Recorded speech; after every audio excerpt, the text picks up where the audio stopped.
ఈ హాస్పిటల్ ముందు చాలా సందర్భాల్లో మీడియాతో మాట్లాడవలసిన పరిస్థితి ఏర్పడుతూ ఉంది. హాస్పిటల్ ముందే కాదు, సబ్ జైలు ముందు కూడా, ఈ రాష్ట్రంలో జైళ్ళ ముందు, హాస్పిటల్స్ ముందు మేము మీడియాతో మాట్లాడవలసిన పరిస్థితి రావడానికి ప్రధానమైన కారణం చంద్రబాబు నాయుడు గారి కుమారుడైనటువంటి లోకేష్ గారు ప్రవేశపెట్టినటువంటి రెడ్ బుక్ రాజ్యాంగం యొక్క ప్రభావం వల్ల వాళ్ళు కొట్టడం, తెలుగుదేశం పార్టీ వారు మా వాళ్ళు ఆసుపత్రిలో చేరటం, వారిని పరామర్శించి ప్రజలకు మా గోడును వినిపించటం, లేదు తప్పుడు కేసులు పెట్టి మా వాళ్ళని అరెస్ట్ చేయటం, జైల్లో పెట్టడం, విడుదలైనప్పుడు జైలు దగ్గరికి వెళ్ళి వాళ్ళని రిసీవ్ చేసుకొని మళ్ళీ జైళ్ళ ముందు మా ఆవేదన మీడియాకు వినిపించడం. ఇది ఈ 14 మాసాల్లో జరుగుతున్నటువంటి కార్యక్రమం. ఇదంతా కూడా లోకేష్ గారి రెడ్ బుక్ యొక్క ప్రభావం వల్ల ఈ విధంగా జరుగుతుందని ఈ సందర్భంగా చెప్పదలుచుకున్నాను. ఈరోజు మరి పల్నాడు జిల్లా అధ్యక్షులు గోపిరెడ్డి గారు, అదేవిధంగా మాజీ శాసనసభ్యులు వినుకొండ బ్రహ్మనాయుడు గారు, మేమందరం కలిసి నూజెండలో జరిగినటువంటి ఒక సంఘటన, ఒక దుర్మార్గమైన సంఘటన, రెడ్ బుక్లో ఉన్నటువంటి సంఘటన జరగటం, ఆ ఇంజ్యూర్ అయినటువంటి వ్యక్తిని పరామర్శించి మీతో మాట్లాడాలనే ఉద్దేశంతో మేము ముందుకు వచ్చాం. టీ అన్నవరం ఆ గ్రామం అంతా తెలుగుదేశం మయం.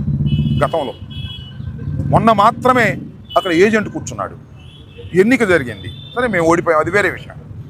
గతంలో ఏం జరిగేదని నేను తెలుసుకున్నానంటే, గతంలో అసలు ఏజెంటే ఉండేవాడు కాదు. మొత్తం వాళ్ళు రిగ్ చేసుకుని 4వ 3వ రీపోల్కి రాకోకుండా మాకు వేసి సర్దేసేవాళ్ళు. కానీ మొన్న అలా జరగల.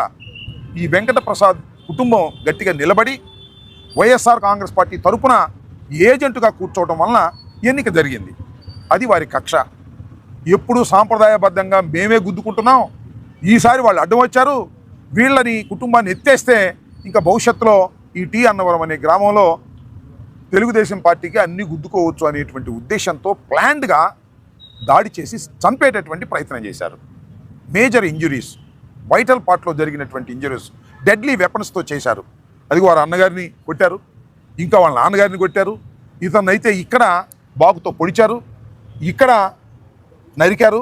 ఈ హ్యాండ్ అంతా కూడా కట్ అయిపోయి నర్వ్స్ అన్నీ కూడా ట్రీట్మెంట్ జరుగుతూ ఉంది. హ్యాండ్ సర్వైవ్ అవుతుందా లేదా అనేది సందిగ్ధంలో ఇవాళ డాక్టర్ గారు చెప్పినటువంటి భావన. ప్రాణాపాయం లేదు, కొద్దిగా బయటపడ్డాడనేటువంటి మాట కూడా చెప్పారు, సంతోషం. అయితే ఇక్కడ గమనించవలసింది ఏంటంటే, పోలీస్ డిపార్ట్మెంట్ వారికి నేను చెప్తూ ఉన్నాను, మీరు దీన్ని సింపుల్గా 324 వేసేశారు. అంటే 3 సంవత్సరాలు శిక్ష పడేటటువంటి కేసు. అంటే వాళ్ళు జైలుకి వెళ్ళాల్సిన అవసరం లేదు, ఇక నోటీస్ ఇచ్చి పంపించేస్తారు. కావాలని వేశారు మీరు, మా మీద కూడా వేశారు. అంటే ఈ ఇంజూర్డ్ పర్సన్స్ మీద కూడా, వీళ్ళందరి మీద కూడా మళ్ళీ 324 వేశారు. ఎందుకు వేసారు? వాళ్ళు కంప్లైంట్ ఇచ్చారు, మమ్మల్ని కొట్టడానికి వచ్చారని.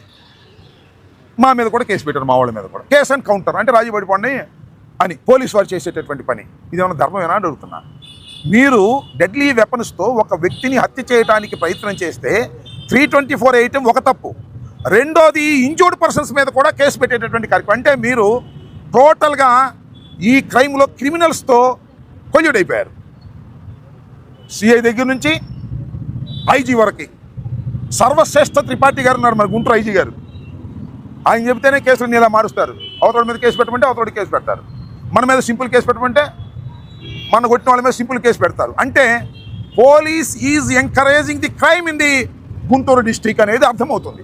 పోలీసులే క్రిమినల్స్ని సపోర్ట్ చేసే పరిస్థితి, క్రిమినల్స్ మీద సరైనటువంటి యాక్షన్ తీసుకునే పరిస్థితి, ఇంజూర్డ్ అయిన మా మీద యాక్షన్ తీసుకునే పరిస్థితికి మీరు ఇవాళ చేస్తున్నారంటే ఇంకా లా అండ్ ఆర్డర్ ఎందుకు ఉంటుంది అని అడుగుతా ఉన్నా.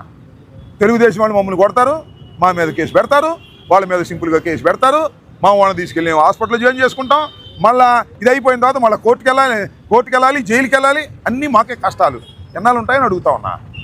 The police department is colluding with the offenders. ఇది సమాజానికి చాలా పెద్ద ప్రమాదకరమైనటువంటి విషయం. ఇవాళ న్యూజెండ్లలో జరిగినటువంటి సంఘటన కూడా అలాంటిదే. ఈ సంఘటన మీద పోలీసు వారు పునరాలోచించుకోవాలి.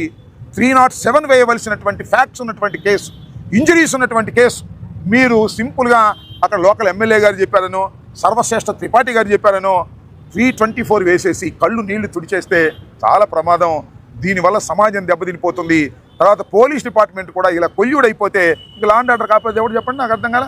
ఎవడైనా నరికేస్తే వాడి మీద సింపుల్ కేసు పెడతారు, చచ్చిపోతే మర్డర్ కేసు పెడతారు, డెడ్ బాడీ ఉంటే మర్డర్ కేసు పెడతారు, లేకపోతే సింపుల్ కేసులు పెట్టే సర్దేసినటువంటి కార్యక్రమం ఇవాళ పోలీస్ డిపార్ట్మెంట్ చేయటం చాలా దుర్మార్గం.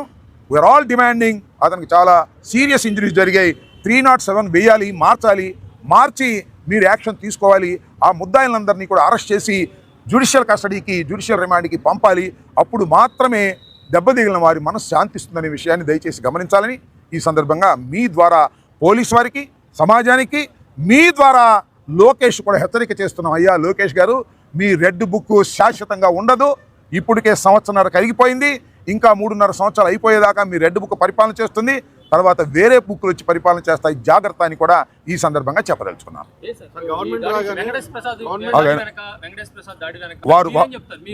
వారు స్పష్టంగా చెప్పారు. ఆయన చెప్పిన మాట నేను చెప్తున్నా. అక్కడ లోకల్ ఎమ్మెల్యే గారి ప్రమేయం, కూటమి నాయకుల ప్రమేయంతోనే ఈ దాడి జరిగింది. ఇది పొలిటికల్ దాడి, కుటుంబ తగాదాలు కాదు.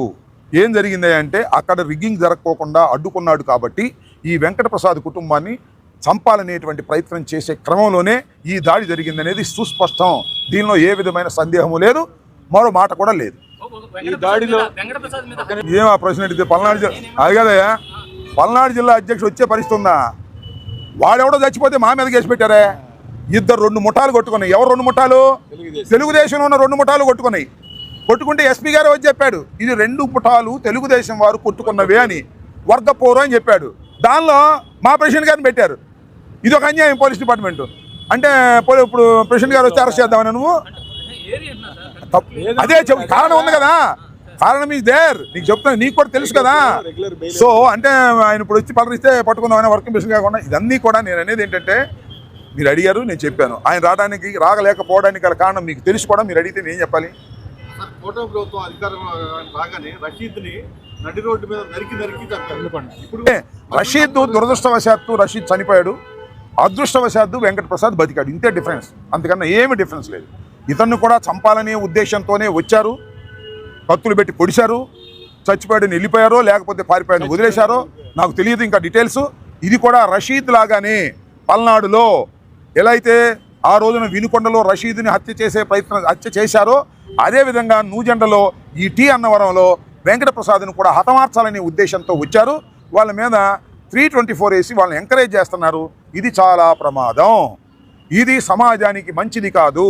క్రిమినల్స్కు అండగా ఉంటున్నారు పోలీసులు, మర్డర్లు చేసే వాళ్ళకి అండగా ఉంటున్నారు పోలీసులు.